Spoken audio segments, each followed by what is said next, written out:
My topic today is India's democracy, resilience, and inadequacies. I wish to argue that India's democracy is Janus faced. Its electoral vibrancy is beyond doubt, but that electoral vibrancy coexists with substantial liberal deficits. Since 1952, there have been 16 national elections and 352 state elections. Since 1992, 3 million local legislators are elected every 5 years, 1/3 are women. In 1952, 81 million votes were cast. In 2014, nearly 555 million votes were cast. Until 1989, following mainstream democratic theory, the richer and more educated citizens voted much more than the poorer and the less educated. Since 1989, defying democratic theory, the poor and the less educated have voted as much as, and perhaps more than, their more fortunate co-citizens. Democratic theory argues that those who are richer, those who are more educated, those who are urban, those who have higher social status tend to vote more. Remarkable electoral record coexists with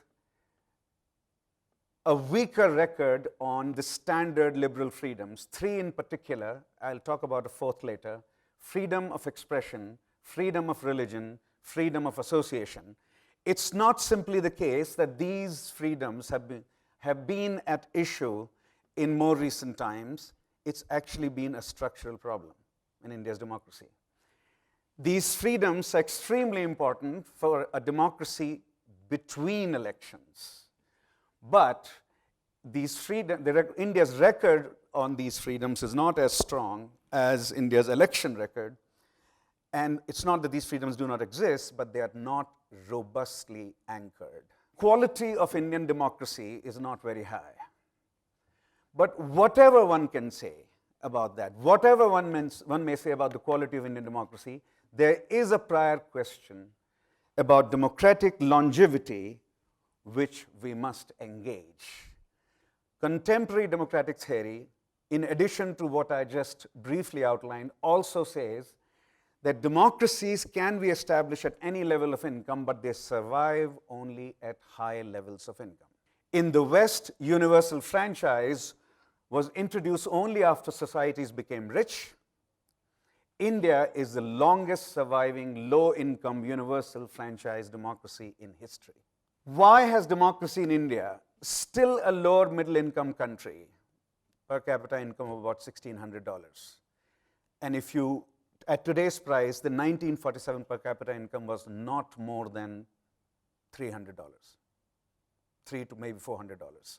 So in this range, $400 to $1,600, in this range, democracies, universal franchise democracies, have not survived. There's one curiosity which is about income, and that can be easily summed up: no wealth, no democracy, and India violates that. But India violates a second dictum as well: no nation, no democracy. Nationhood is essential for democracy, and with its rampant diversities, India could not be a nation, was the standard argument. What is the overall summary that we can present on the record of Indian democracy?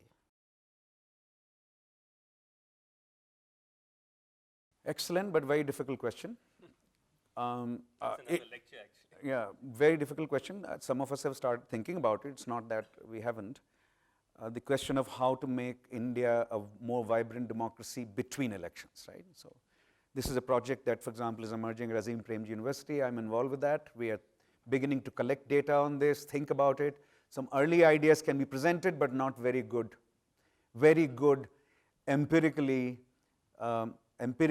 solid answers. And there's no doubt that one has to find a way to make courts speedier. That's one level. There's no doubt that the third wing of the government, whether it's urban, municipal, or panchayats, we have to find ways to make them more effective and more citizen involving. And I don't see how that can be done, because after all, local governments are under state governments. Even the constitutional amendment, 73rd, they say the state governments, local governments as under state governments.